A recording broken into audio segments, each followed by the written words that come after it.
I stood there in the kitchen, my hands gripping the edge of the counter so hard my knuckles turned white, feeling like the air had been sucked out of the room. Celia sat at the table, sipping her tea like nothing was wrong, her voice calm and steady as she dropped the bomb.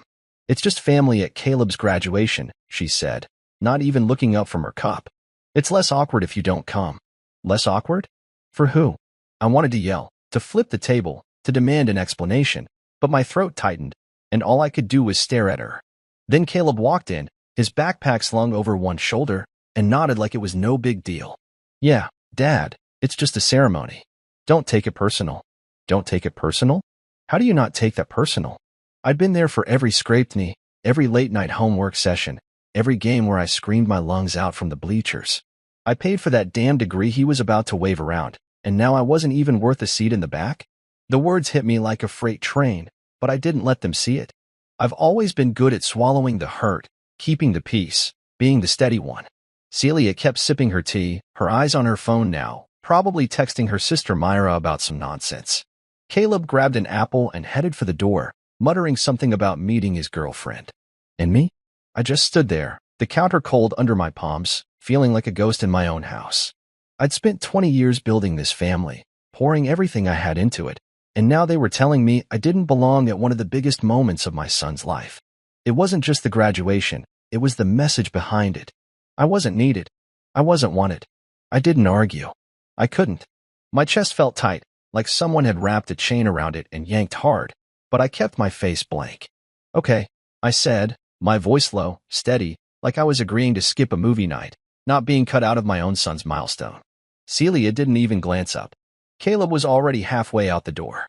And that was it. The decision was made, and I wasn't part of it.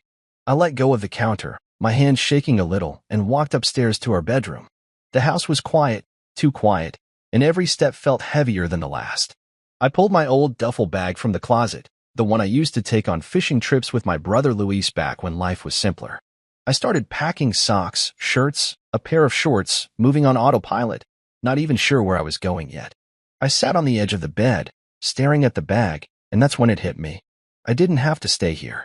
I didn't have to sit in this house, waiting for them to realize what they'd just done to me. I grabbed my laptop, opened a travel site, and scrolled through destinations. Santorini popped up. White buildings, blue roofs, endless sea. It looked like the opposite of this suffocating kitchen. I booked the ticket right then, one way, leaving tomorrow. My phone buzzed. Probably Ellie from work, asking about some report, but I ignored it. I didn't tell Celia. I didn't tell Caleb. I just zipped the bag shut and stood there, breathing hard, feeling a strange mix of anger and relief wash over me. The next morning, I was gone before they woke up. No note. No goodbye, just the sound of my truck pulling out of the driveway. I drove to the airport, my hands tied on the wheel, replaying their words in my head. Less awkward. Don't take it personal. By the time I boarded the plane, I wasn't just leaving the city, I was leaving them behind, at least for a while. I settled into my seat, the hum of the engines drowning out the noise in my mind, and stared out the window as the ground fell away. For the first time in years, I wasn't thinking about what they needed. I was thinking about me. Santorini was waiting, and I didn't owe anyone an explanation. Not anymore. As the plane climbed higher, I felt the weight start to lift, just a little. I didn't know what I'd find when I landed, but I knew one thing. I wasn't going to let them make me feel small again. I'd given them everything. Every paycheck, every late night, every quiet moment I let slide when they forgot to say thanks. And this was how they repaid me. I leaned back in my seat, closing my eyes, picturing the sea ahead. They could have their graduation, their family-only day. I'd find my own peace, my own place, even if it was halfway across the world. The plane leveled off, and I let out a long breath. This wasn't running away. This was choosing myself. And damn, it felt good, even if it hurt like hell at the same time. I stepped off the plane in Santorini, the warm air hitting me like a soft wave, carrying the faint smell of salt and sun-baked stone. My duffel bag hung heavy on my shoulder as I made my way through the tiny airport, dodging tourists with their loud voices and bright shirts. I didn't care about the noise, not yet. All I wanted was to get to the villa I'd booked, drop my stuff, and figure out how to breathe again. The taxi ride was quiet, the driver humming some tune I didn't recognize, winding up narrow roads past white buildings stacked like sugar cubes against the cliffs. I stared out the window, watching the sea shimmer in the distance, and for the first time in days, my chest didn't feel like it was caving in. The villa was better than the pictures, small, simple, with a stone patio that hung over the edge of the hill. The sea stretched out below, endless and blue, sparkling under the afternoon sun. I dropped my bag inside, kicked off my shoes, and stepped out onto the patio barefoot. The tiles were warm under my feet, and I stood there for a minute, just listening. No voices telling me I wasn't needed. No casual shrugs cutting me out. Just the wind and the waves, steady and indifferent. I grabbed a beer from the little fridge the owner had stocked, popped it open, and sank into a wooden chair. My feet went up on the railing, the cold bottle sweating in my hand, and I let out a long, slow breath. This was it. This was mine. I pulled out my phone, not to check for messages, but to take a picture. The sea, my feet, the beer. Simple. I posted it online with a caption, "Silence looks good on me." No explanation, no tags, just that. Within minutes, my brother Luis chimed in, his comment popping up, "Looking like a king, bro. Where you at?" I smirked, imagining his grin back home, probably sprawled on his couch with a soda in hand. Then Ellie texted, not a comment, a private message. "Wait, weren't you supposed to be at Caleb's graduation?" I read it, my thumb hovering over the screen, but I didn't reply. What was I supposed to say? That my own family didn't want me there? That I'd rather be here alone than begging for a spot at their table? I set the phone down and took a swig of beer instead, the cold fish sharp on my tongue. Celia hadn't called. Caleb hadn't texted. Nothing. I wasn't surprised, but it still stung, like a paper cut you don't notice until it starts to burn. I'd always been the one to reach out first, to fix things, to smooth over the rough edges. Not this time. I leaned back in the chair, the sun warm on my face, and closed my eyes. The sound of the waves rolled in, steady and slow, washing away the echo of their voices. Less awkward. Don't take it personal. Out here, those words didn't reach me. Out here, I didn't have to be the guy who took it all in stride. I could just be. The rest of the day slipped by easy. I unpacked my bag, tossing clothes into a drawer, then wandered down to the little market nearby. The guy behind the counter nodded at me, friendly but not nosy, and I grabbed some bread, cheese, and a bottle of wine for later. Back at the villa, I sat on the patio again, tearing off chunks of bread and watching the sun dip lower, painting the sky orange and pink. My phone stayed quiet, no buzz, no guilt trips, no demands. I didn't check it. I didn't need to. For once, I wasn't waiting for them to decide I mattered. I mattered right here, right now, with the sea in front of me and the wind tugging at my shirt. Night came soft and slow, the stars popping out one by one. I poured a glass of wine, the red catching the glow of the little lantern I'd lit on the table. I thought about home for a minute, about Caleb in his cap and gown, Celia fussing over her hair, Myra probably taking a million pictures. I wondered if they'd even noticed I wasn't there, or if they'd just carried on like always, filling the space I used to take up. The thought twisted in my gut, but I pushed it down with another sip of wine. They didn't get to ruin this. Not this view, not this quiet, not this moment I'd carved out for myself. I stretched out in the chair, the wine warming me from the inside, and let my mind drift. Luis would get it. He'd always been the one to tell me I gave too much, took too little. Ellie would worry, but she'd understand once I told her. And Celia and Caleb? They could wait. They'd made their choice, and now I was making mine. The sea kept whispering below, and I listened, letting it pull me into the kind of peace I hadn't felt in years. This wasn't just a trip. This was me taking back something they'd taken for granted me. And damn if it didn't feel right, sitting there under the stars, with nothing but silence to keep me company. I woke up on the third day in Santorini with the sun spilling through the open window, a soft breeze tugging at the curtains. The villa was still quiet, the kind of quiet that settles into your bones and makes you wonder how you ever lived without it. I rolled out of bed, my bare feet hitting the cool stone floor, and shuffled to the kitchen to make coffee. The sea was glittering outside, same as yesterday, but today felt different, like I'd finally started to sink into this place, letting it wrap around me. I took my mug out to the patio and sat by the infinity pool, the water so still it looked like glass. My phone was on the table, face down, where I'd left it last night. I hadn't checked it since that beer and feet photo, and I wasn't planning to. Not yet. The coffee was strong, bitter, the way I liked it, and I sipped it slow, watching a fishing boat bob way out on the horizon. For a while, it was just me in the morning. No voices, no demands, no sting of being told I didn't fit. I stretched my legs out, feeling the sun warm my skin, and thought about staying here forever. Maybe I could sell the house, quit the job, live off bread and fish until the money ran out. It was a stupid idea, but it made me smile, picturing Celia's face if I told her I wasn't coming back. She'd probably just shrug and say it was my loss. Caleb might not even notice until he needed a ride somewhere. I was halfway through my coffee when the phone buzzed. Just once, a quick jolt against the wood. I ignored it. Probably Luis, checking in, or Ellie with another question. I didn't care. I set the mug down and leaned back, closing my eyes, letting the sun paint red behind my lids. Then it buzzed again, and again. I opened one eye, annoyed, and flipped it over. The screen lit up, missed calls, texts, a voicemail icon blinking. Celia's name. Caleb's too. Even Aunt Myra, Celia's sister, who never called unless someone was dying or she needed to meddle. My stomach twisted, not out of worry, but irritation. What now? What mess did they need me to clean up this time? I didn't touch it. I grabbed a beer from the fridge instead. Yeah, it was early, but I was on my own clock now, and walked back to the pool. The buzzing kept going, like a fly you can't swat away. 5 calls. 10. 20. I sat down, popped the cap, and took a long pull, the cold fizz cutting through the heat in my chest. The screen kept flashing, names stacking up, but I didn't answer. I didn't listen to the voicemails either. Whatever it wasn't my problem. Not today. I'd spent years jumping when they called, fixing what they broke, smoothing over their fights. Not this time. Let them figure it out. I leaned back in the chair, the beer bottle sweating in my hand, and watched the sea instead.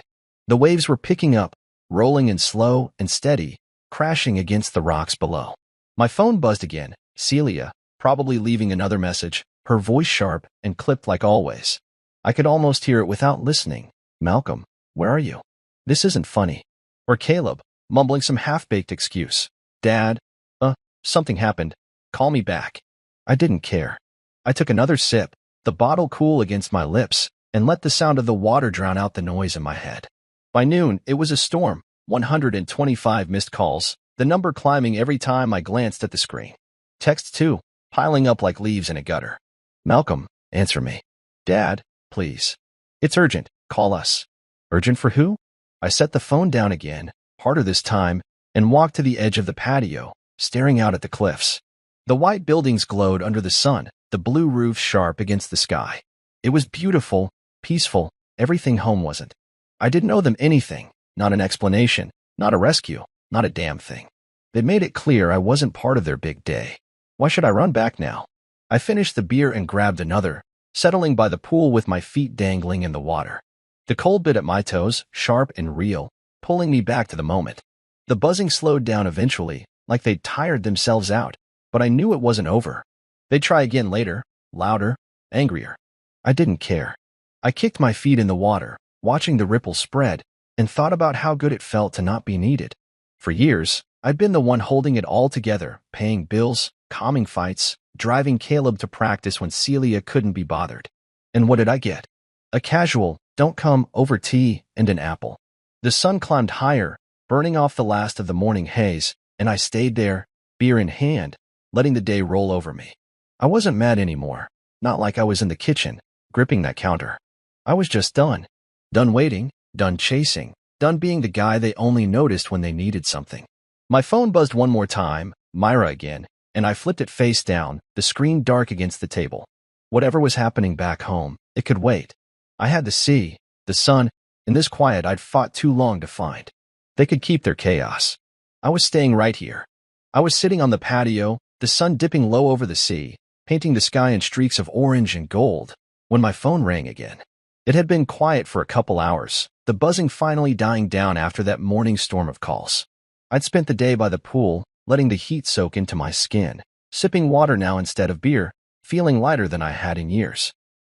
The sea was calm, the air soft, and I was starting to think maybe they'd given up, until the screen lit up with Luis's name.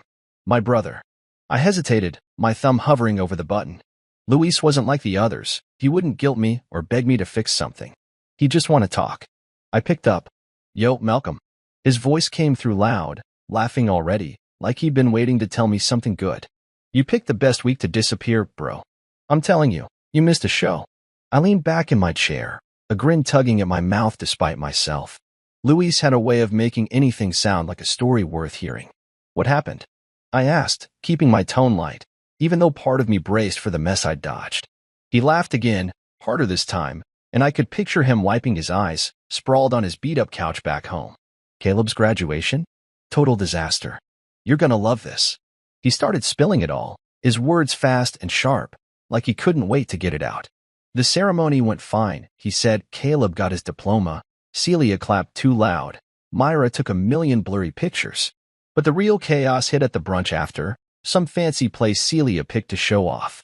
Caleb's girlfriend, ex-girlfriend now, I guess, stood up in the middle of it, right there in front of the whole family, and called him out. She had receipts, man, Luis said, still chuckling. Text messages, pictures, everything. Said he'd been cheating on her for months with some girl from his econ class. Dropped it like a bomb and walked out.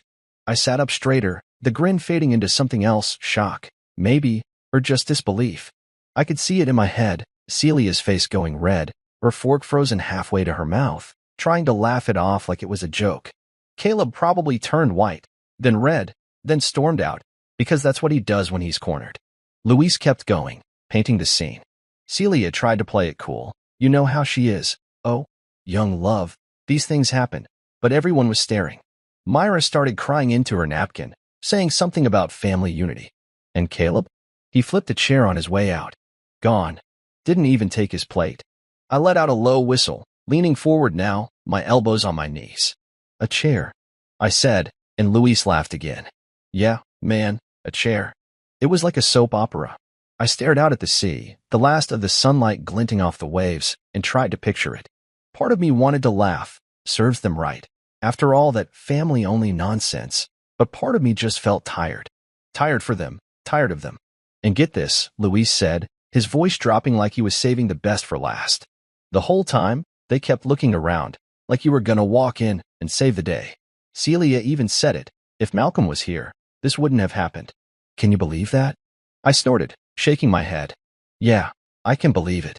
That's her move. Blame me when I'm there. Blame me when I'm not. Luis went quiet for a second, then said, You okay, bro? I mean, really? I looked down at my hands, the phone warm against my ear, and thought about it. Was I okay? The sea was still there, the sky turning purple now, the villa quiet behind me. Yeah, I said finally. I'm good. Better than good. He didn't push, just hummed like he got it. Well, you missed a hell of a show. Wish I'd been smart like you and booked a plane ticket too. I smiled, a real one this time, and it felt good, like a crack in the wall I'd been holding up for too long. We talked a little more about his job, his dog, nothing heavy. Then he said he'd call later, let me enjoy my paradise. I hung up and set the phone down, staring at it for a minute. They looked for me. After telling me not to come, after cutting me out, they'd still expected me to be there, to fix it all. I stood up, walked to the edge of the patio, and leaned on the railing, the sea breeze cool against my face. The stars were starting to peek out, tiny dots against the dark, and I let Luis's words sink in. A disaster. A flipped chair. Tears and blame. And me? I wasn't there to carry it. I went inside, grabbed a glass of water, and came back out, settling into the chair again. The night was warm, the air thick with salt, and I felt something shift inside me. Not anger, not anymore, just a kind of quiet I hadn't known I could have. They'd made their mess, and I wasn't part of it. I didn't have to be.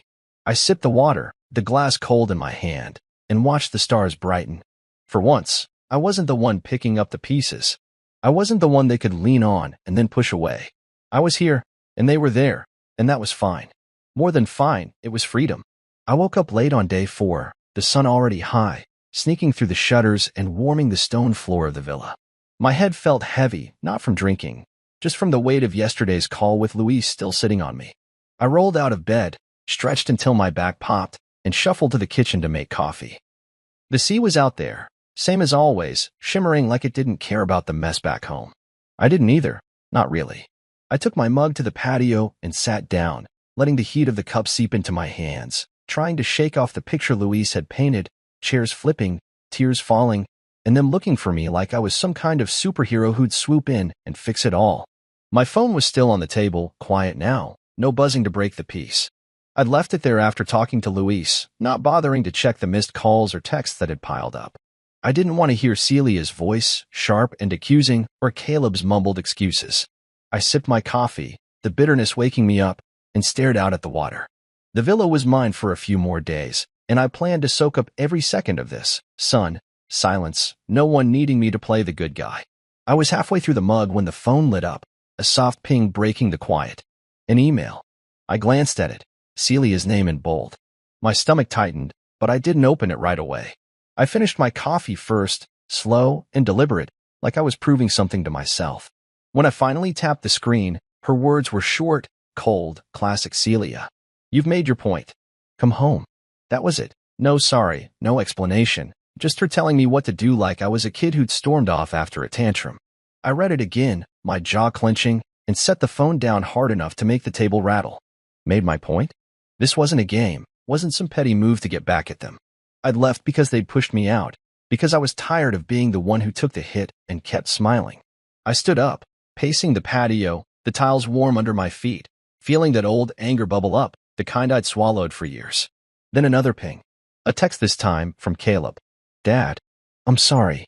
I screwed up. Please call me. I stopped pacing, staring at the words, my thumb hovering over the reply button. Sorry. He was sorry now, after the graduation, after the girlfriend drama, after letting his mom tell me I didn't belong. I could hear his voice in my head, low and hesitant, the way he sounded when he knew he'd messed up but didn't know how to fix it. Part of me wanted to call him, to hear him out, to be the dad who always made it right. But I didn't. I dropped the phone back on the table and walked to the edge of the patio, gripping the railing, the sea stretching out below like it could wash all this away. I wasn't ready, not for Celia's orders, not for Caleb's guilt. I needed more time, more space, more of this quiet I'd found.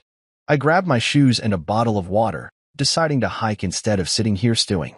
The trail started just down the road, winding up the cliffs, and I set out, the sun hot on my shoulders, the air thick with the smell of salt and dry grass. My legs burned as I climbed, but it felt good, real, solid, something I could control. I passed a few other hikers, nodding hello, but kept going, higher and higher, until I reached a spot where the whole island spread out below me. White houses, blue roofs, the sea endless and bright. I sat on a rock, catching my breath, and let my mind wander. I thought about all the times they'd forgotten me, not big things, just the little ones that piled up. My birthday last year, when Celia said she was too tired to cook and Caleb didn't even call. The rides I gave him to school, to practice, to friends' houses, no thanks, just a wave as he ran off. The nights I stayed late at work so he could have that tuition, so Celia could keep her nice car. I'd never asked for much, just a nod, a word, something to show it mattered. And then they'd sat there in the kitchen, casual as anything, telling me to stay home while they celebrated. I wiped sweat off my forehead, the sun climbing higher, and felt that ache in my chest again, not sharp now, just dull, heavy. The hike back down was slower, my knees complaining, but my head was clearer. I stopped at the market, grabbed some bread and olives, and headed back to the villa. The phone was still there, glowing with their words, but I didn't touch it. I ate on the patio instead, tearing off chunks of bread, popping olives in my mouth, watching the sea turn gold as the sun started to sink. Caleb's sorry kept echoing in my head, but it wasn't enough, not yet. I'd spent too long being the one who forgave first, who let it go, who kept the peace. This time, they'd have to wait. Night fell, the stars coming out slow, and I poured a glass of wine, sitting there with my feet up. The air was cooler now, the quiet deeper, and I let it settle over me. They could call, they could text, they could email all they wanted. I wasn't running back, not to Celia's demands, not to Caleb's mess. I took a sip, the wine sharp and smooth, and felt something like strength growing inside me. This wasn't about punishing them.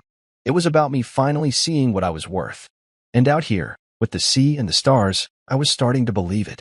I woke up on day 5 with the sun already creeping over the cliffs, the light soft and golden through the villa's open window.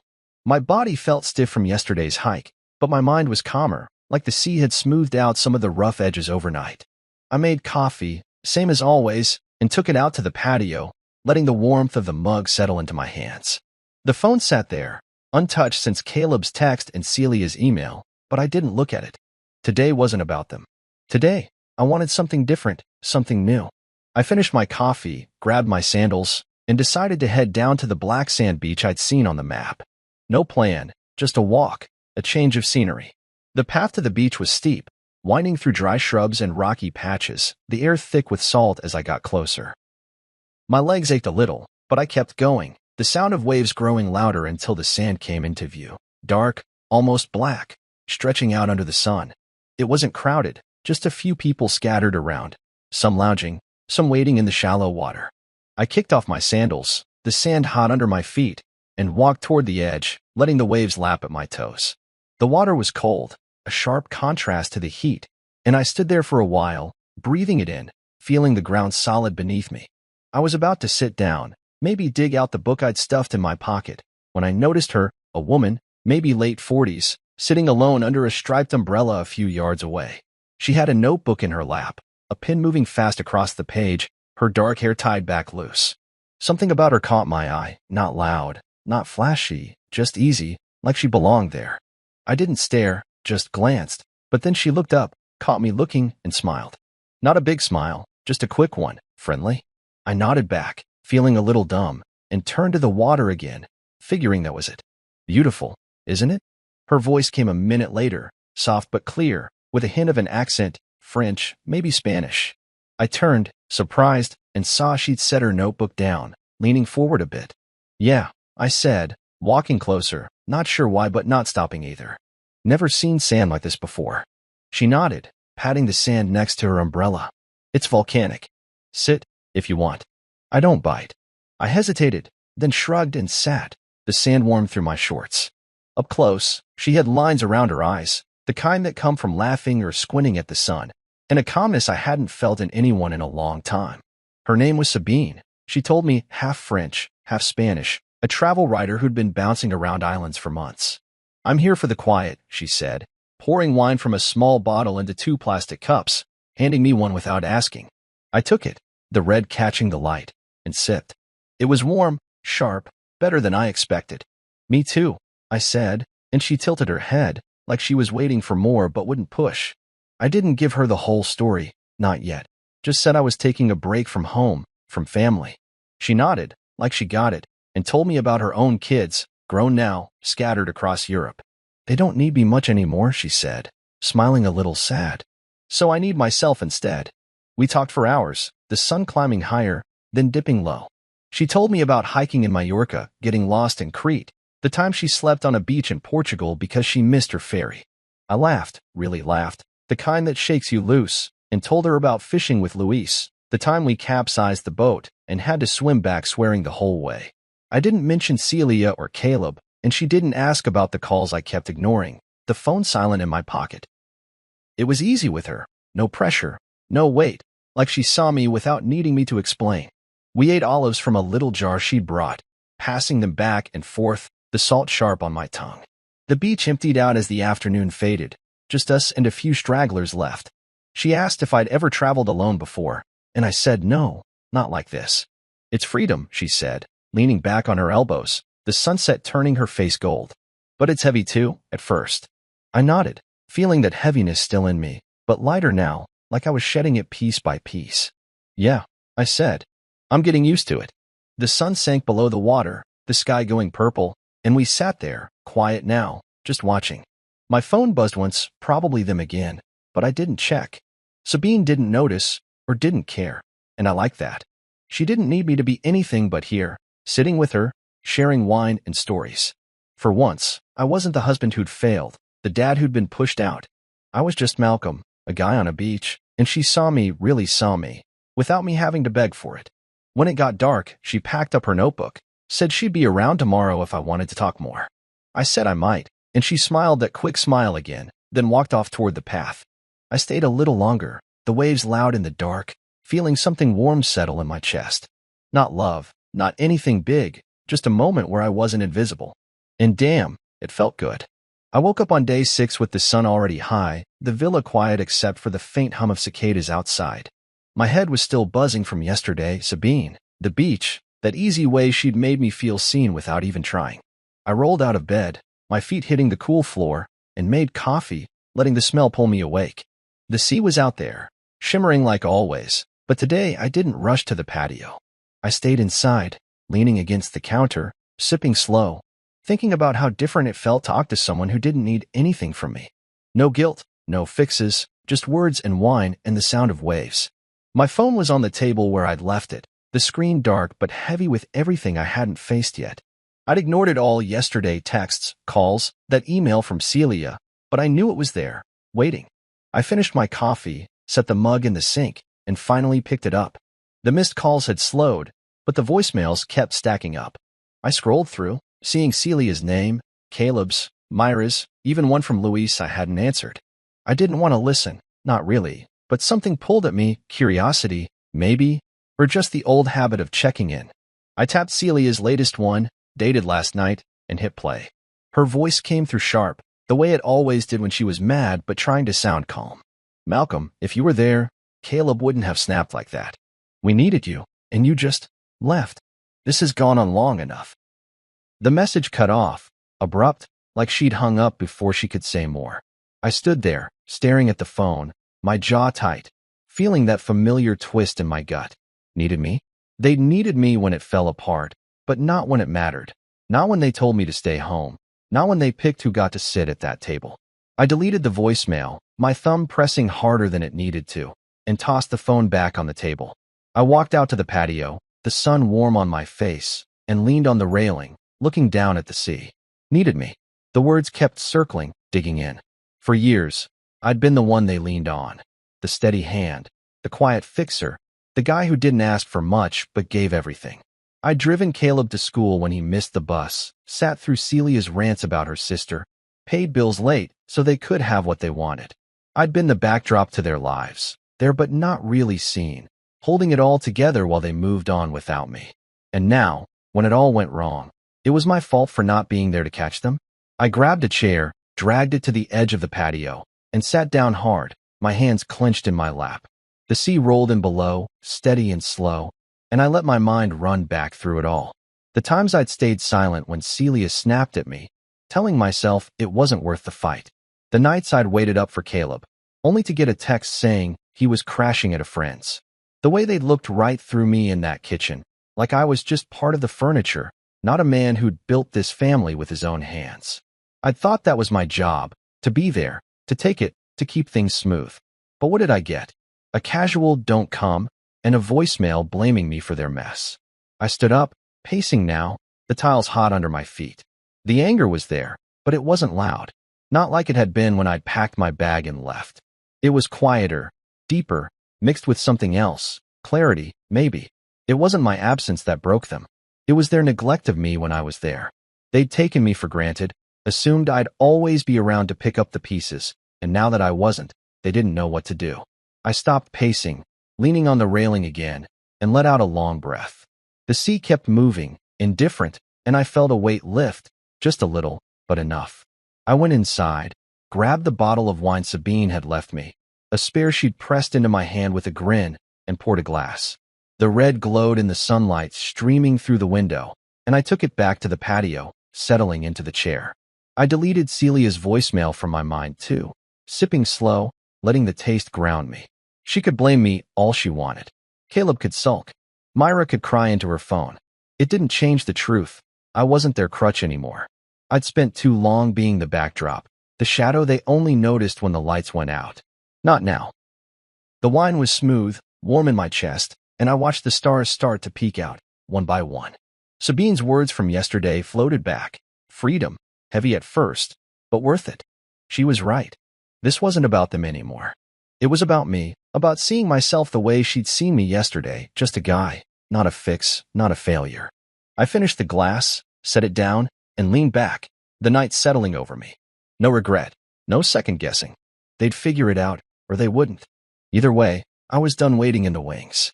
I was here, under these stars, and for once, that was enough. I woke up on day 7 with the sun already burning through the curtains, the air thick and warm in the villa. My head felt clear, lighter than it had in days, like that glass of wine last night had washed away some of the junk I'd been carrying. I stretched, my back cracking, and shuffled to the kitchen to make coffee, the routine grounding me. The sea was out there, sparkling under the morning light, and I took my mug to the patio, settling into my usual spot. My phone was still on the table, quiet since I'd deleted Celia's voicemail, but I knew it wouldn't stay that way. They'd call again. They always did when they realized I wasn't running back. I sipped my coffee, letting the bitterness wake me up, and waited. Sure enough, mid-morning, it buzzed Luis this time. I picked up, leaning back in my chair, the sea breeze tugging at my shirt. "Hey, bro," he said, his voice easy but with an edge, like he had news. "You still kicking it in paradise?" I smiled, picturing him sprawled on his couch, probably scratching that mud of his behind the ears. "Yeah," I said. "Still here. What's up?" He let out a low whistle, the kind he used when something big was brewing. "Man, it's falling apart over here. You sure you don't want to come play hero?"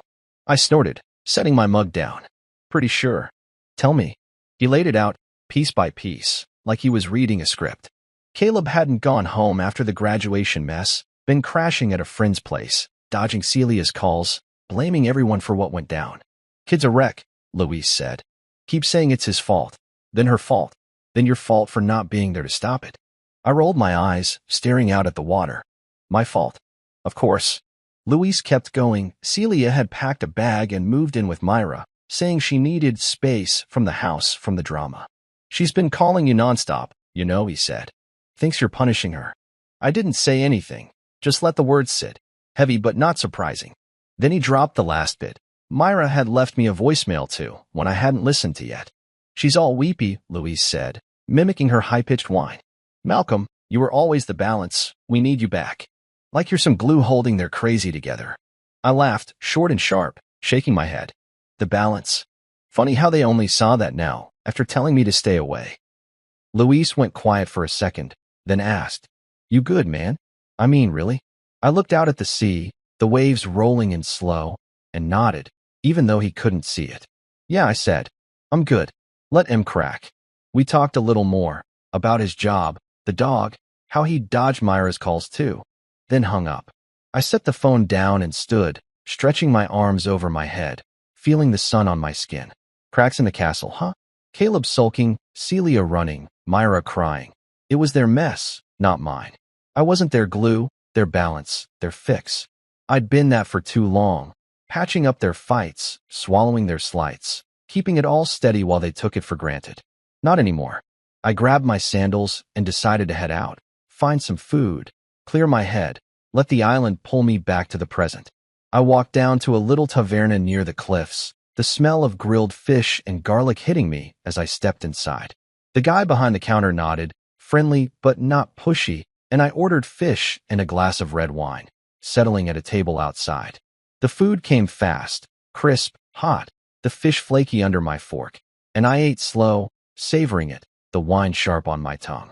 The sea was right there, glittering below, and I felt that quiet settle in again, the kind I'd been chasing since I got here. My phone buzzed once. Myra, probably, but I ignored it, taking another bite instead. When I finished, I paid and walked back to the villa, the sun dipping lower now, casting long shadows on the path. I stopped at the market, grabbed some bread and cheese for later, and posted a picture when I got back. Me smiling, the sea behind me. Caption, turns out overreacting feels like peace. I didn't check for likes, didn't wait for comments. I didn't need their approval, didn't need them to see me. I poured another glass of wine and sat on the patio, the night creeping in, the stars popping out slow. Luis's words stuck with me. Cracks in the castle. They were falling apart without me, but it wasn't my job to hold them up anymore. I sipped the wine, the glass cool in my hand, and let my mind drift. Caleb could blame me all he wanted. Didn't change the fact that he'd made his choices. Celia could run to Myra, play the victim, but she'd push me out first. And Myra? She could cry all she liked. I wasn't her brother, wasn't. I leaned back, the chair creaking under me, and watched the sea turn dark. The cracks were theirs, not mine. I'd built something here, something solid, even if it was just a week of quiet. And damn if it didn't feel better than anything I'd left behind. I woke up on my last morning in Santorini with the sun just peeking over the cliffs, the sky still soft with that early gray-blue light. The villa was quiet, my bag half-packed on the floor, the air cool through the open window. I lay there for a minute, staring at the ceiling, feeling the weight of leaving this place settle in. It wasn't heavy, not like the weight I'd carried when I got here, just a tug, a little ache for the peace I'd found. I rolled out of bed, my feet hitting the stone floor, and made coffee, the familiar routine steadying me. Today was it. My flight was in the afternoon, and I'd be back home by night. But I wasn't the same guy who'd left. Not anymore. I took my mug outside, the patio still shadowed, and sat by the pool, watching the sunrise creep up slow, turning the sea gold. My phone was on the table, the screen cluttered with notifications I'd ignored, missed calls, texts, voicemails piling up like driftwood. I'd scrolled past them yesterday, not ready to face the noise. But now, with the island waking up around me, I felt steady enough to look. I sipped my coffee, the warmth spreading through me, and tapped the screen. Dozens of calls, Celia, Caleb, Myra, even a couple from Ellie at work. I skipped most of them, not interested in more guilt or blame, but one caught my eye. A voicemail from Caleb, left late last night. No text to go with it, just the little icon blinking. I hesitated, my thumb hovering, then hit play. His voice came through, low and rough, not the usual mumble. "Dad," he said, pausing like he wasn't sure how to start. "I really messed up. I know I did. Not just the graduation, all of it. I miss you, Dad." Another pause, a shaky breath. "I'm not making excuses. I miss you." The message ended, short and raw, and I sat there, staring at the phone, my coffee forgotten in my hand. "No, sorry. No, call me. Just that. I miss you." It hit me harder than I expected, ache blooming in my chest, not sharp, just deep. I set the phone down and leaned back, watching the sun climb higher, the light spilling over the cliffs. "I miss you." Simple words, but they stirred something, memories of Caleb as a kid, climbing into my lap after a bad day, asking me to fix his bike, grinning when I cheered at his games. I'd been his rock back then, the guy he ran to, and somewhere along the way, that had faded. He'd grown up, pulled away, let Celia's words drown mine out. But this was him reaching back, maybe not all the way, but enough to crack the wall I'd built. I didn't want to run home, didn't want to fix it all, not yet. But I felt it, that pull, that old love I'd buried under the hurt. I stood up, walked to the edge of the patio, and leaned on the railing, the sea breeze cool against my face. The island stretched out below, white houses glowing, the water endless and bright. I'd shed so much here at anger, guilt, the need to be their anchor. But Caleb's voice stayed with me, quiet and real, and I knew I couldn't leave it hanging. Not like this. I went back to the table, picked up the phone, and opened the voice recorder. My hands were steady, my voice low when I started. "Caleb," I said, pausing to find the words. "I heard you. I'm glad you called, but I'm not coming back to fix this for you. When you're ready to talk like a man, not a victim, not a kid, call me. I'll be there."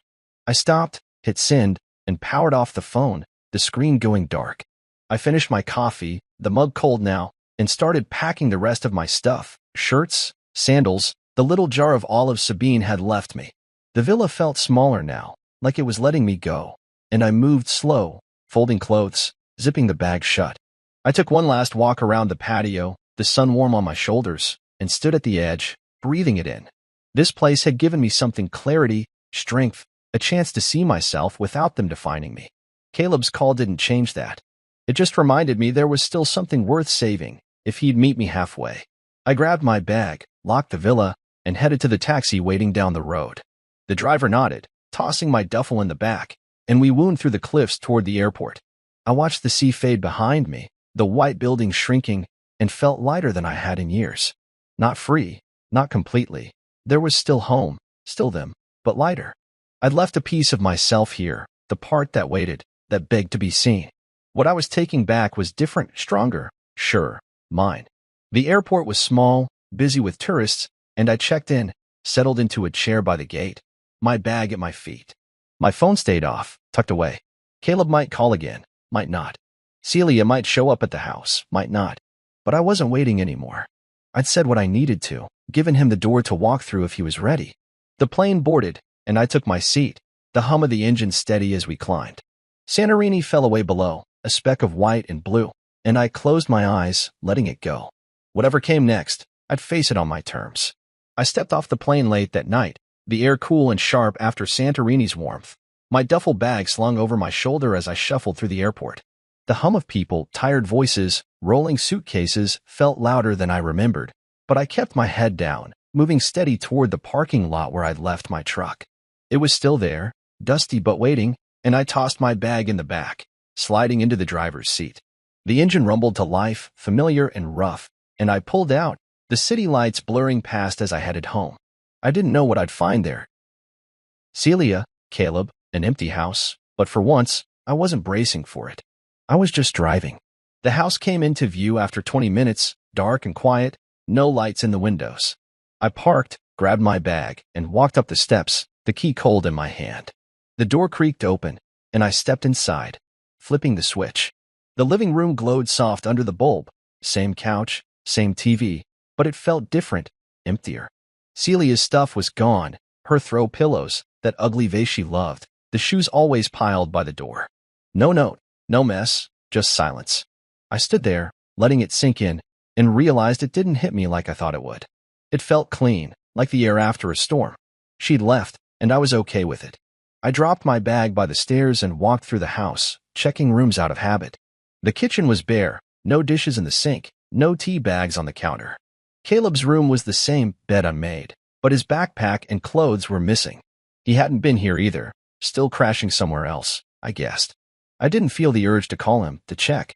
He'd heard my message, and the ball was in his court now. I went back downstairs, grabbed a beer from the fridge, one I'd left behind, and cracked it open, the fizz loud in the quiet. The house was mine again, for better or worse, and I wasn't sure what to do with it yet. I took the beer to the living room, sat on the couch, and stared at the blank TV. My suit for the graduation was still hanging in the closet.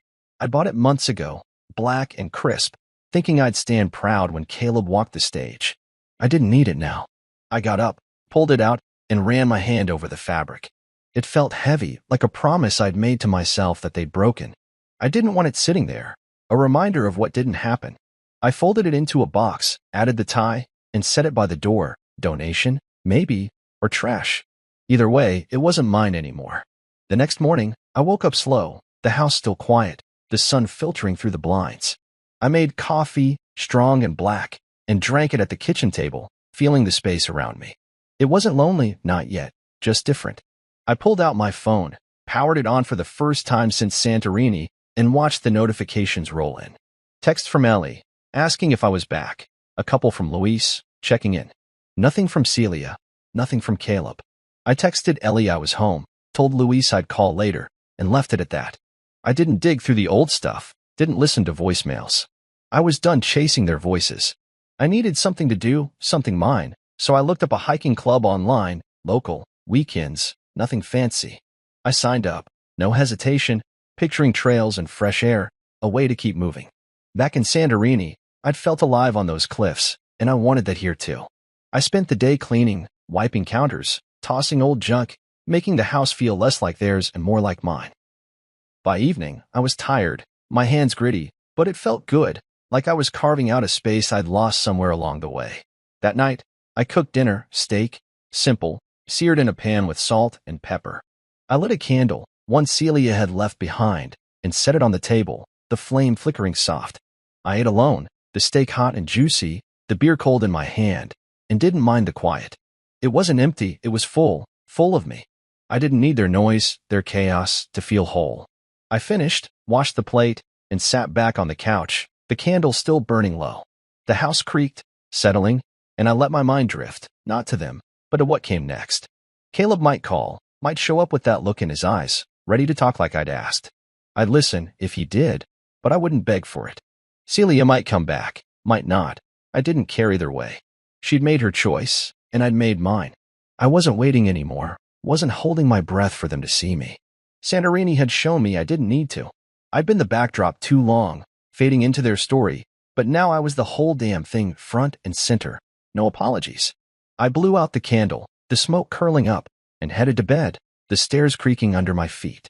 The man who'd left this house a week ago was gone, angry, invisible, waiting. The man who came back was different, steadier, sure, alive.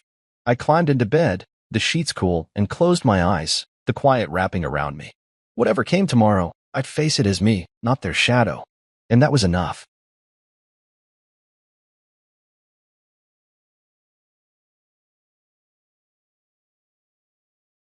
I never expected my life to unravel like this, at least not the way it did on that particular day. You see, when you marry someone, there's this unspoken belief that no matter what life throws at you, you're in it together. That belief shattered into a million pieces the moment my wife, Clara, demanded a divorce. Let me set the scene for you. It was a week after my father-in-law, Robert, had been laid to rest. The man was a legend, self-made, disciplined, and surprisingly kind to a fault despite his stoic exterior. He was the type who spoke more through action than words, and those actions built an empire worth millions. Now, I knew Clara had her issues with him. She always complained about how he never let her live her life. But this? I wasn't prepared for this level of betrayal. Clara stood there in the living room, arms crossed, a smug smile curling her lips. Her voice was sharp when she said it. I want a divorce. At first, I thought she was joking. I laughed. Can you believe that? I actually laughed. Come on, Clara, I said. What are you talking about? We just buried your father. Shouldn't we be talking about how we move forward together? But the look on her face told me this wasn't a joke. It wasn't even a spur-of-the-moment decision. No, this was calculated, planned, and executed with surgical precision. You're useless to me now, she said, her words cutting like a blade. I don't need you anymore. Useless? That word echoed in my mind, stinging more than I'd care to admit. Useless. After all these years of standing by her side, supporting her when she felt lost, believing in her when even she didn't believe in herself, I was useless? And then it hit me. The $379 million inheritance. She had already begun to think of herself as untouchable, invincible even. That money, she believed, was her golden ticket out of this marriage. I looked at her, trying to keep my composure. I'll admit, it wasn't easy. The anger, the betrayal, it was all boiling under the surface. But I wasn't going to give her the satisfaction of seeing me lose my cool. No, if she wanted to play this game, I'd let her. All right, I said, keeping my tone light, almost amused. If that's what you want, then fine. I'll sign the papers. But just remember one thing, Clara. Don't regret this later. LOL. Yes, I said LOL. You should have seen her face. She probably thought I'd beg, cry, or try to talk her out of it. Instead, I gave her what she wanted. I signed those papers without hesitation, handed them back to her, and walked out of the house. I didn't even pack my things. What was the point?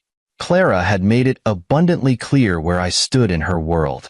Now, I'll be honest with you. Walking away wasn't easy. That house? It wasn't just a building. It was the place where I had invested my love, my hopes, and my dreams for our future. It was where I thought we'd grow old together, but clearly, I was the only one who felt that way. And as I left, I couldn't help but laugh a little. Not out of humor, but because I knew something she didn't. Clara thought she had won, that she had all the cards in her hand. But what she didn't realize was that the deck she was holding wasn't even real. As I walked down the street, I thought about Robert.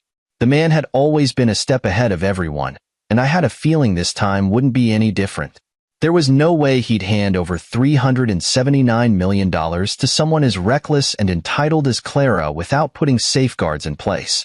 I didn't know the details yet, but I knew enough about Robert to trust that he had planned for this exact scenario. So, as Clara celebrated her supposed victory, I let her. Let her believe she had it all. Let her think she was free of me, of any responsibility, and on her way to a life of luxury. Because sooner or later, reality was going to hit her like a freight train.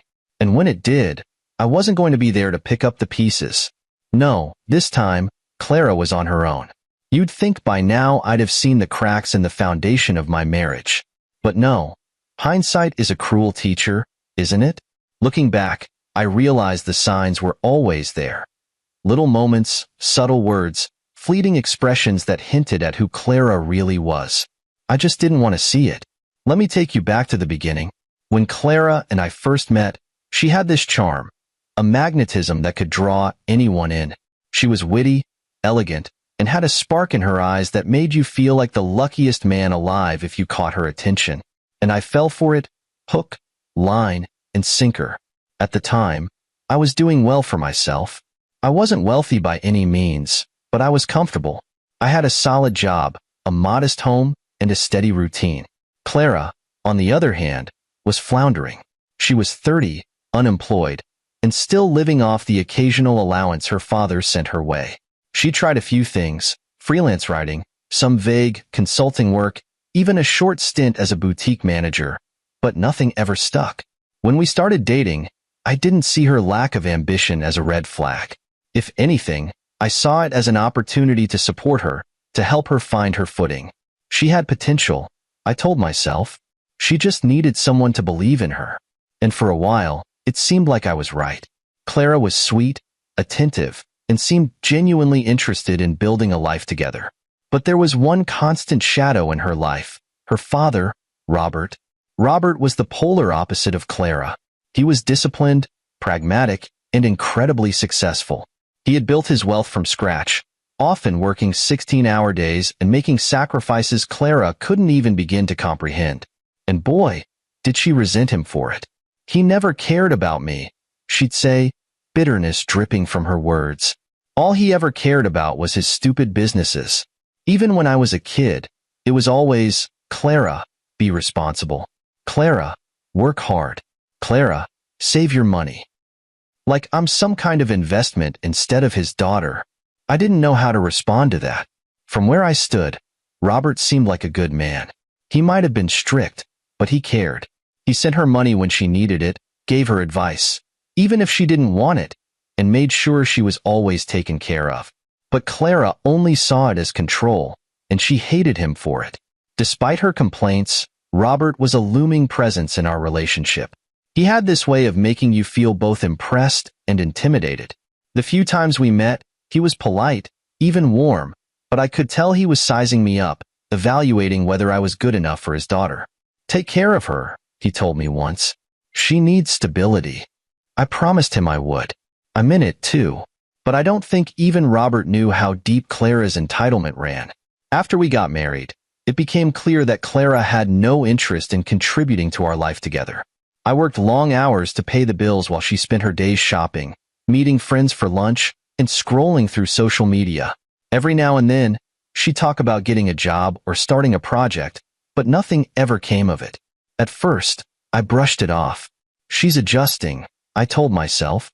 Marriage is a big change. She'll find her rhythm eventually. But as months turned into years, I realized that wasn't going to happen. Still, I held on. I loved her, and I believed in us. I thought if I just gave her enough time and support, she'd figure things out. But deep down, I think I always knew the truth. Clara didn't want a partnership. She wanted a free ride. Things got worse as her resentment toward Robert grew. She complained endlessly about how he was hoarding wealth while she struggled to enjoy life. Never mind that she wasn't struggling, at least not financially. Between the allowance Robert still sent her and my steady income, Clara had everything she needed. But it was never enough. She'd talk about how things would change once Robert was gone. "He thinks he can control me with money," she'd say. "But when he's gone, I'll finally be free." It made me uneasy, hearing her talk like that. I chalked it up to frustration, but looking back, it was something more. Clara wasn't just waiting for her father to pass away. She was banking on it. I should have seen the warning signs then. The entitlement, the bitterness, the way she always blamed other people for her problems. It was all there, plain as day. But I ignored it, convinced that love was enough to make everything work. And so, I kept working, kept supporting her, kept believing in a future that, as it turns out, was never meant to be. You know, there's a specific kind of arrogance that money brings out in certain people, the kind that isn't even rooted in actual possession, but in the mere belief that the money is theirs.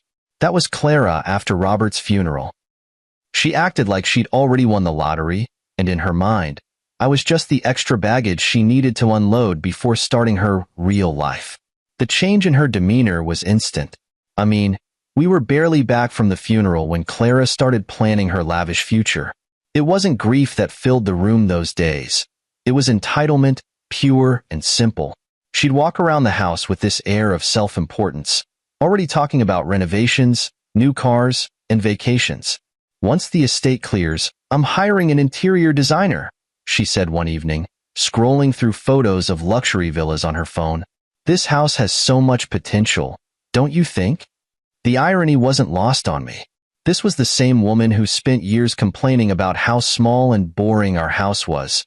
But now that she thought she was rich, it was suddenly a diamond in the rough. At first, I stayed quiet, letting her talk.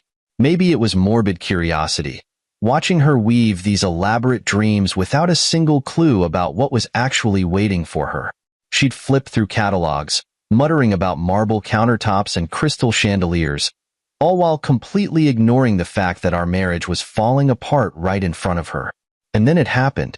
The conversation that shattered whatever was left of our fragile relationship. We were sitting in the living room when Clara, without any preamble, dropped the bombshell. "I think it's time we go our separate ways." I blinked, genuinely confused. Separate ways? What are you talking about? "I want a divorce," she said, her tone so casual you'd think she was asking me to pass the salt. I leaned back, trying to process her words. "Why? Why now?" Clara sighed, as though the mere act of explaining herself was an inconvenience. "Look, James, let's not make this harder than it has to be. I've been thinking about this for a while. Well, I don't need you anymore. You've been great, but let's be honest, you're not exactly indispensable." Indispensable. That word hit me like a punch to the gut. For years, I had been her rock. I paid the bills, cooked the meals, and cleaned up the messes, both literal and metaphorical. But now, because she thought she had a $379 million safety net, I was suddenly disposable? I could feel the anger bubbling up, but I forced myself to stay calm. "So, this is it then? You think a pile of money is going to solve all your problems?" Her eyes narrowed, and her voice took on a sharp edge. "Don't act like this is some big betrayal. You've known for years that this marriage wasn't working. I deserve a chance to be happy, James. And frankly, I can't do that with you holding me back." Holding her back. That was rich coming from someone who had done absolutely nothing to support herself in all the years we'd been together. But I wasn't going to argue with her. Not anymore. "All right," I said, keeping my tone even. "If that's what you want, then fine. I'll sign the papers." She looked taken aback, like she expected me to beg or fight to change her mind. But why would I? Clara had made it perfectly clear that I was just a placeholder in her life, a temporary convenience until something better came along. As I signed the papers, I couldn't help but feel a strange sense of relief. Yes, it hurt to see how little I meant to her, but at the same time, I knew I was better off without her. Before I handed the papers back, I paused and looked her in the eye. "Just one piece of advice, Clara. Don't regret this later. LOL. Her lips curled into a sneer. "Trust me, I won't." She didn't even wait for me to leave. As I walked out the door, I could hear her on the phone, talking excitedly about a luxury spa retreat she wanted to book to celebrate. Celebrating what, exactly? Losing a husband who would have walked through fire for her? Gambling her entire future on an inheritance she hadn't even read the fine print on? But I let her have her moment. Let her revel in her supposed victory. After all, what Clara didn't know, what she couldn't know, was that the $379 million she was banking on wasn't exactly what she thought it was. And soon enough, reality would come knocking, shattering her little fantasy into pieces. You know that moment in movies where the villain, standing on top of the world, suddenly realizes the ground beneath them isn't as solid as they thought? That's exactly what happened to Clara when she met with Robert's lawyer. By this point, Clara was on cloud nine. She'd strutted into the lawyer's office like a queen arriving at her coronation. She wore her best designer outfit, probably something she bought with my money before the divorce, and carried herself with this smug confidence, like the world owed her everything it had to offer. I wasn't there, of course, but I can imagine how it all went down. Clara probably didn't even bother with pleasantries. She wasn't interested in legal jargon or family formalities. She was there for one thing and one thing only. The $379 million she believed was her birthright. The lawyer, a man named Mr. Grayson, was an old friend of Robert's. He'd handled the family's legal matters for decades, and he wasn't one to suffer fools lightly. Clara, however, didn't realize this. "Let's cut to the chase, Mr. Grayson." I can almost hear her saying, "I know my father's estate was substantial, and as his only child, I assume the bulk of it belongs to me. So, if we could just finalize the paperwork, that would be great. Grayson, to his credit, didn't react. The man was a master of composure.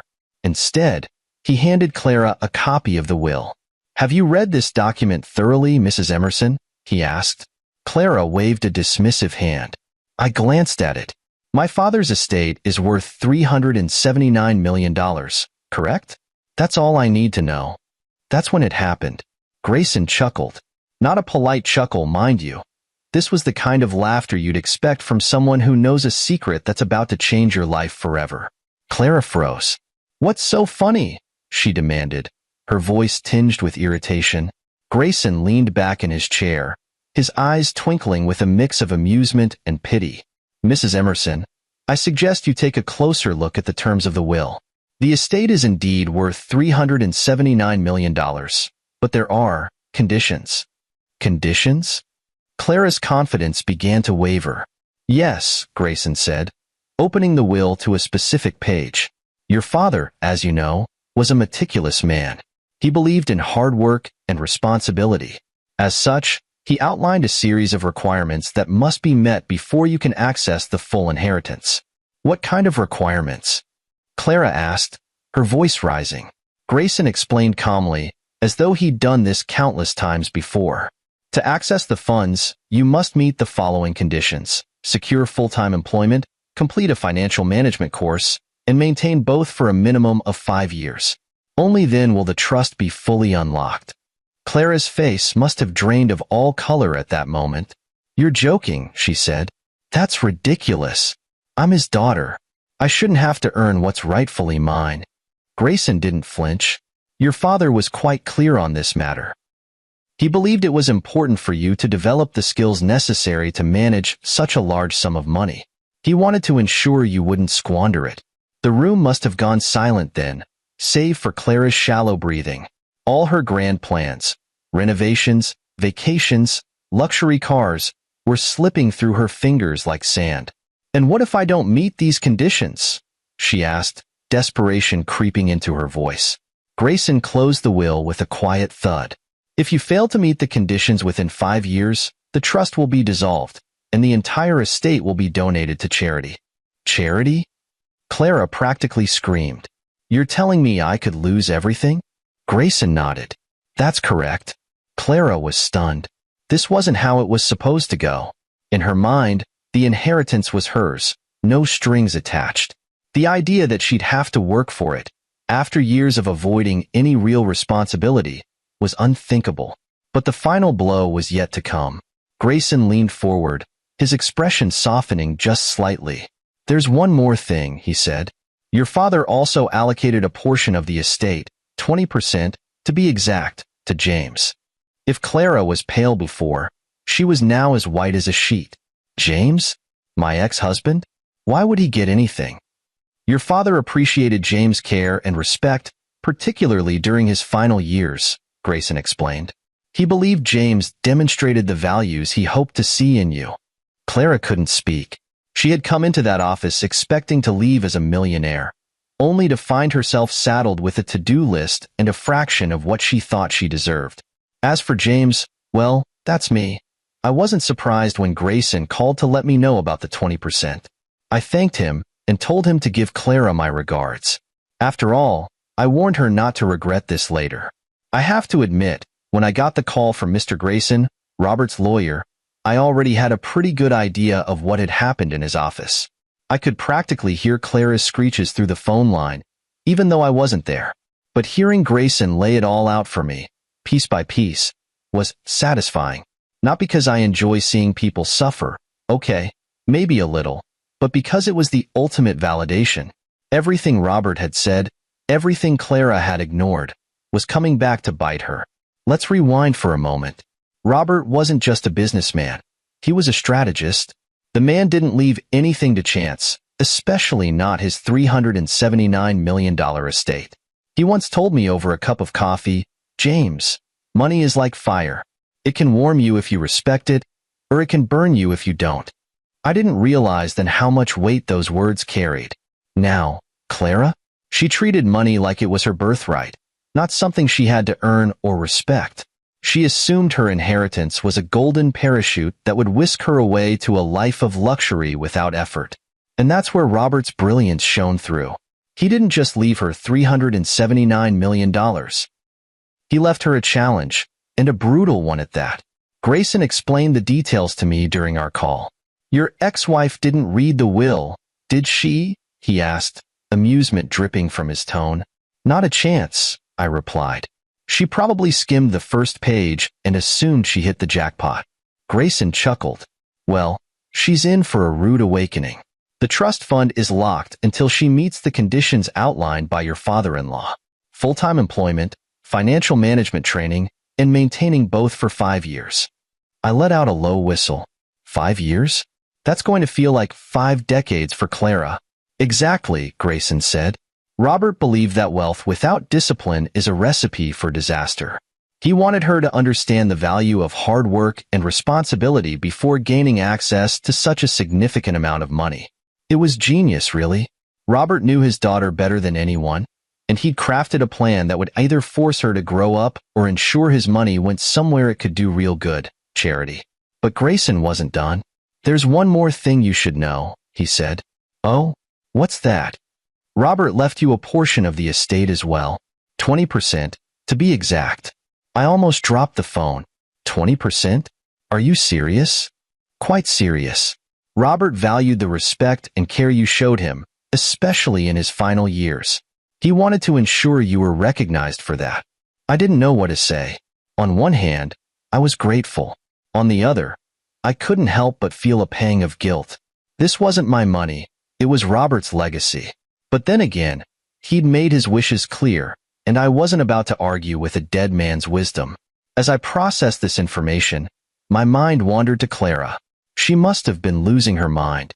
For her, the conditions of the trust fund weren't just inconvenient, they were catastrophic. Clara had spent her entire life avoiding responsibility. Now, if she wanted access to the fortune she'd been banking on, she'd have to do the one thing she despised, work. And that wasn't all. The fact that I, her useless ex-husband, had been granted 20% of the estate was the ultimate insult. Robert might as well have reached out from the grave and said, "Grow up, Clara. Learn from someone who understands the value of hard work." I couldn't help but chuckle at the irony. Clara had spent years complaining about Robert's strictness, calling him stingy and controlling. But in the end, his discipline was what made him successful, and his wisdom ensured his wealth wouldn't be squandered. Now, here's the kicker. The trust fund wasn't just a lesson for Clara. It was a testament to Robert's character, his belief in accountability, and his refusal to let his fortune ruin the people he cared about. I hung up the phone feeling a strange mix of vindication and closure. Clara had always seen Robert as an obstacle, someone who stood between her and the life she thought she deserved. But now, she was facing the harsh reality that he was the only one who truly understood her potential, and the only one who was willing to push her toward it. As for me, I wasn't going to gloat. Okay, maybe I'd enjoy the thought of her trying to figure out how to hold down a job for 5 years. But mostly, I felt free. Free from Clara's entitlement, free from her constant criticism, and free to move on with my life. And the $40,000 I'd eventually receive from Robert's will? That wasn't just money, it was a reminder. A reminder that integrity, respect, and hard work matter. I'll admit, part of me wished I could have been a fly on the wall when the truth hit Clara like a freight train. The Clara I knew didn't handle disappointment well. She had always been someone who avoided responsibility and thrived on entitlement, and now she was facing a reality she couldn't manipulate her way out of. After learning about the conditions in Robert's will, Clara's world must have felt like it was collapsing around her. I could imagine her sitting across from Mr. Grayson, her face pale, her hands shaking, and her voice rising in that panicked tone she used whenever things didn't go her way. "What do you mean I have to work? That's absurd." I can hear her saying, "I'm his daughter. That money belongs to me." Grayson, ever calm and professional, likely responded with something like, "Mrs. Emerson, your father made his intentions very clear. He wanted to ensure his wealth would be used responsibly. These conditions are non-negotiable. For someone like Clara, who had spent her life avoiding anything resembling hard work, this must have felt like a cruel joke. She had built up this fantasy in her head, a fantasy where she was free to indulge every whim without consequence. But now, that fantasy was crumbling, leaving her with nothing but frustration and regret. When Grayson revealed that I'd been given 20% of the estate, I could practically see Clara's blood boiling. The very idea that I, the useless ex-husband she had discarded without a second thought, was deemed worthy of her father's respect must have been unbearable for her. "What does he get 20% for?" she probably demanded. "He's not even part of this family anymore." Grayson, unbothered, likely reminded her of the respect I had shown Robert during his final years, a respect Clara herself had never given him. That must have stung. And the best part? She couldn't do a thing about it. The will was ironclad, meticulously crafted to prevent any legal challenges. Clara had no choice but to accept the terms, no matter how unfair they seemed to her. But the real blow came later, after the meeting. Clara's arrogance had been stripped away, leaving her with nothing but the harsh reality of her situation. She was jobless, divorced, and now faced with the daunting task of meeting the conditions of the trust fund. I'm sure she spent days pacing around the house, trying to figure out her next move. She probably thought about contesting the will, but deep down, she knew it was futile. Robert's lawyer would have anticipated every possible argument, and Clara didn't have the resources or the energy to fight a losing battle. At some point, regret must have started creeping in. Clara had burned every bridge she had, believing the $379 million would make her untouchable. Now, she was left with nothing but a list of conditions she wasn't remotely prepared to meet. And let's not forget the humiliation. Clara had spent years mocking Robert for his discipline, calling him stingy and out of touch. Now, she was being forced to embrace the very values she had spent her life rejecting. It was poetic justice, really. I imagine Clara sat alone in that big house, staring at the trust fund paperwork, wondering how everything had gone so wrong. She probably thought back to our marriage, to the life we had built together, and realized that maybe, just maybe, she had underestimated me. Of course, she'd never admit it. Clara was too proud for that. But the signs of her regret were clear enough. The desperate texts she sent me, the half-hearted attempts to check in after the divorce, those were all the proof I needed. I didn't respond to her messages. What was the point? Clara had made her choice, and now she was living with the consequences. I'd be lying if I said I didn't feel a little satisfaction knowing she was finally experiencing what it meant to take responsibility for her actions. For once in her life, Clara was being held accountable, and there was no one left to bail her out.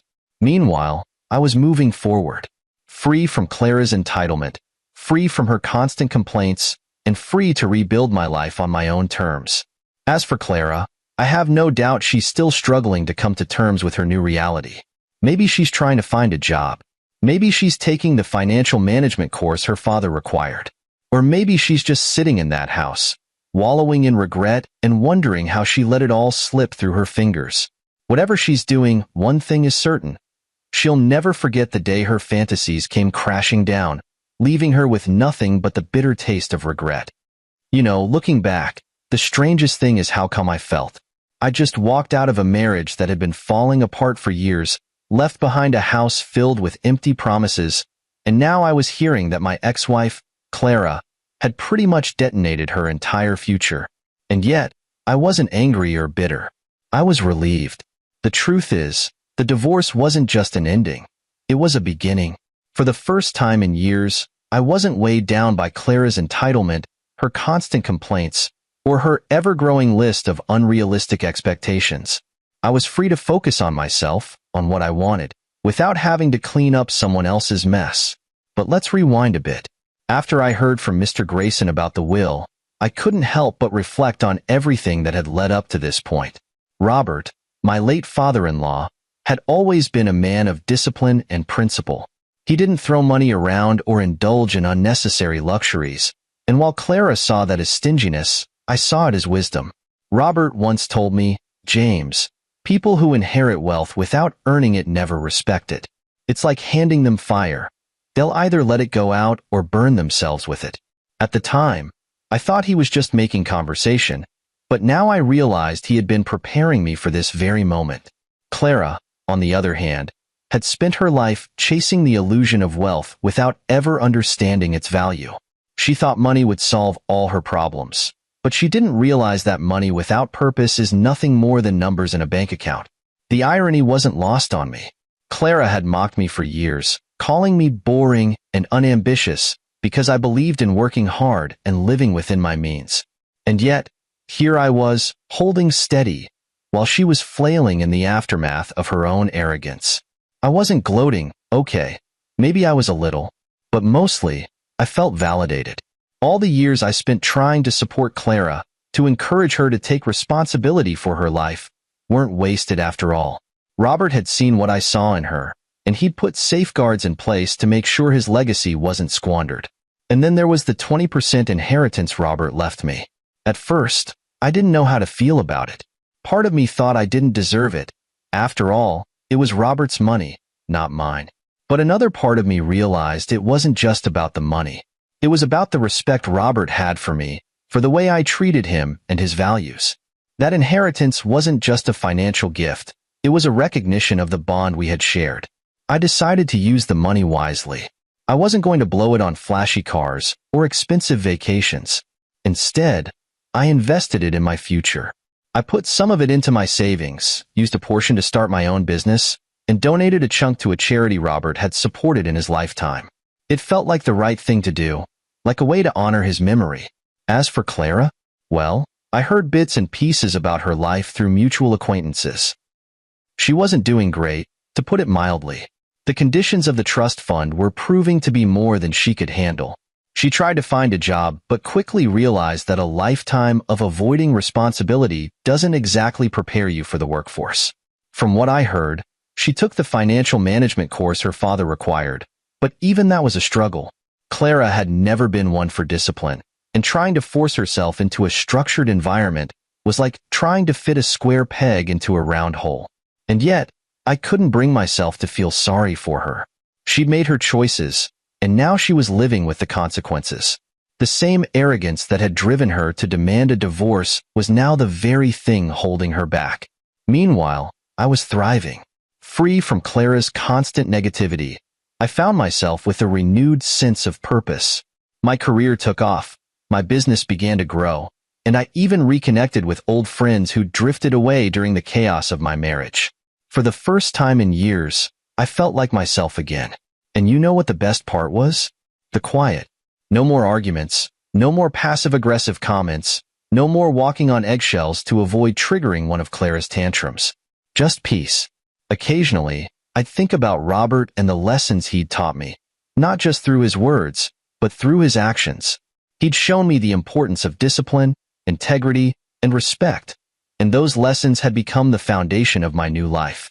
So, while Clara was busy trying to figure out how to meet the trust fund's conditions, I was busy building something real, something meaningful. And for the first time in a long time, I felt like I was exactly where I was meant to be. It didn't take long for Clara's downfall to begin. Honestly, I'd be lying if I said I didn't see it coming. You can't spend your entire life coasting on other people's efforts and expect to suddenly succeed when the safety net disappears. The conditions of Robert's will were like a reality check she never wanted but desperately needed. From what I heard, her first challenge was finding a job. For someone who had never held a stable position in her life, this was a monumental task. Clara, the same woman who once sneered at my 9-to-5 job as unimaginative, was now scouring job boards and sending out resumes. The irony was almost poetic, but her arrogance, even in the face of adversity, made things worse. Instead of humbling herself and starting small, Clara aimed for positions she had no qualifications for: executive roles, senior management, anything that sounded prestigious. When the inevitable rejection emails came flooding in, she was baffled. "What do they mean I'm not qualified?" she probably muttered, glaring at her laptop screen. "I'm Robert Emerson's daughter." The entitlement that had been her shield all her life was now her biggest obstacle. Employers weren't interested in her family name. They wanted experience, skills, and a strong work ethic, none of which Clara possessed. Eventually, she lowered her expectations and applied for entry-level positions, but even those were a struggle. She lacked the basic discipline required to succeed in any role. Clara wasn't used to taking orders or following through on tasks. She'd spent her life delegating, avoiding, and blaming others when things went wrong. Then came the financial management course, another condition of the trust fund. I heard through the grapevine that Clara approached it with the same disdain she had for work. To her, it was just another hoop to jump through, a box to check so she could get her hands on the money.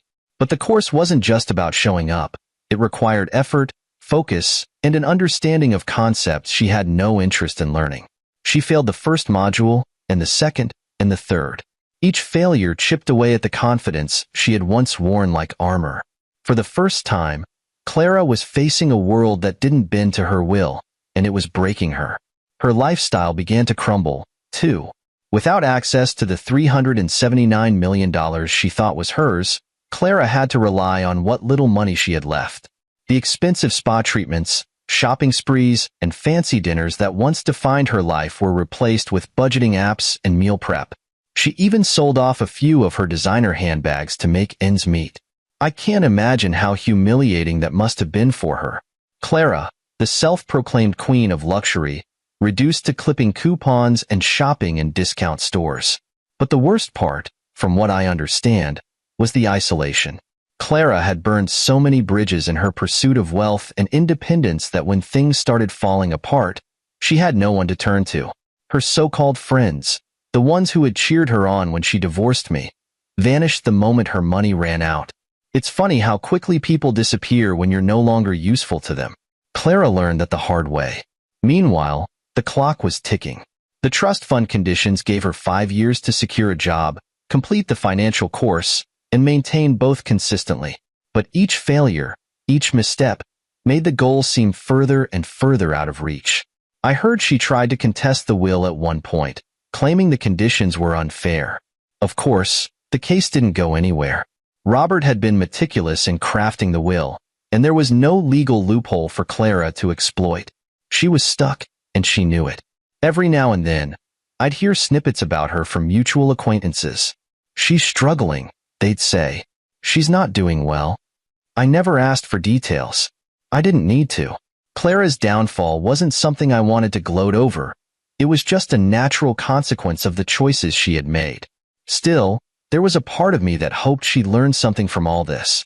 Maybe the struggle would force her to grow up, to finally take responsibility for her life. But deep down, I knew better. Clara had spent so long blaming everyone else for her problems that I doubted she even knew how to look in the mirror and see the truth. By the end of the first year, the cracks in her life were fully exposed. She was jobless, broke, and alone, clinging to the faint hope that she might somehow turn things around before the 5-year deadline. But if you ask me, the real tragedy wasn't that Clara had failed to meet the conditions of the trust fund. It was that she had failed to see the opportunity in front of her. Robert's will wasn't just about money. It was about growth, responsibility, and redemption. It was a chance for Clara to prove to herself and to the world that she was more than just a spoiled, entitled heiress. Unfortunately, Clara wasn't ready to take that chance. And by the time she realized it, it was already too late. While Clara was stumbling through the wreckage of her life, I was finally starting to rebuild mine. Walking away from her and that toxic marriage had been the best decision I'd ever made. It was as though a weight had been lifted, and I could finally see the path ahead of me clearly. Robert's unexpected 20% inheritance gave me a sense of security I hadn't felt in years. It wasn't the amount that mattered, it was what it symbolized. Robert's acknowledgement of my efforts and values meant more than any dollar figure, and I wasn't going to squander it. I invested wisely, putting some of the money into starting my own consulting business. It wasn't flashy, but it was something I had always wanted to do. I spent years honing my skills in sales and management, and now I was finally working for myself. Watching my business grow was deeply fulfilling in a way I hadn't experienced in a long time. My personal life blossomed, too. Without Clara's negativity dragging me down, I found myself reconnecting with old friends and forming new relationships. For the first time in years, I felt like I could breathe, like I was living, not just surviving. Meanwhile, Clara's life continued to spiral. She had exhausted her options. The trust fund's conditions proved insurmountable, and each failure seemed to tighten the noose around her aspirations. By the end of the second year, her attempts to secure a job had dwindled to nothing. Employers didn't want someone with no experience and an entitled attitude, and Clara wasn't willing to start at the bottom. The financial management course? That was a disaster, too. Clara's disdain for discipline meant she never took it seriously, and she failed multiple times before finally giving up. The countdown to the 5-year deadline was moving faster than she realized, and with every passing day, her chances of accessing the trust fund faded further into the distance. By year 3, her financial situation had deteriorated significantly. The money she once thought would last forever was gone, spent on trying to maintain a lifestyle she could no longer afford. The big house, the designer clothes, the spa treatments, all of it disappeared. From what I heard, she ended up moving into a small apartment, barely scraping by on what little she had left. Her social circle had evaporated, too. The friends who had celebrated her independence after the divorce were nowhere to be found. It turns out they weren't interested in Clara without the promise of lavish dinners and shopping trips. Alone and isolated, she had no one to turn to. I'd hear snippets about her occasionally, how she was struggling, how she'd become a shadow of the woman she once was. I didn't go looking for these updates, but people love to talk. "You dodged a bullet with that one," a former colleague said to me once. "She's really hit rock bottom." I nodded, offering a polite smile, but I didn't feel the satisfaction I thought I would. By then, Clara wasn't even a part of my life anymore, just a distant memory of a chapter I'd long since closed. As the 5-year deadline approached, the inevitable happened. Clara failed to meet the conditions of the trust, and the $379 million was forfeited. The money went to charity, just as Robert had planned. Clara, the woman who had built her life on the assumption that wealth would always be within her grasp, was left with nothing. I imagine that moment must have been crushing for her. All the dreams she'd had, all the plans she'd made, gone in an instant. She'd spent years blaming others for her problems, but now there was no one left to blame. As for me, life was good. My business was thriving, and I had found a sense of purpose that had been missing for years. The lessons I learned from Robert about discipline, respect, and the value of hard work had become the foundation of my success. One day, I received a letter. It was from Clara. The handwriting was shaky, almost unrecognizable, but the message was clear. She was asking for help, not money, but advice. "I don't know what to do anymore," she wrote. "I've made so many mistakes. I don't expect you to forgive me, but I don't know who else to turn to." I stared at the letter for a long time before putting it away. Clara had burned every bridge, including ours. I wasn't angry at her anymore. I'd moved past that, but I wasn't going to step back into her chaos. The truth is, Clara's downfall wasn't about the money or the trust fund. It was about her refusal to take responsibility for her life.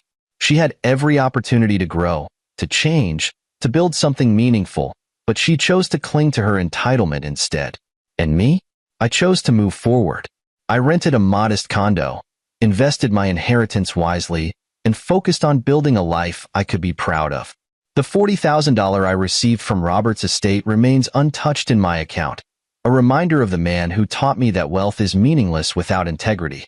Clara may have turned pale when she heard the truth about the will, but I walked away with something far more valuable: freedom.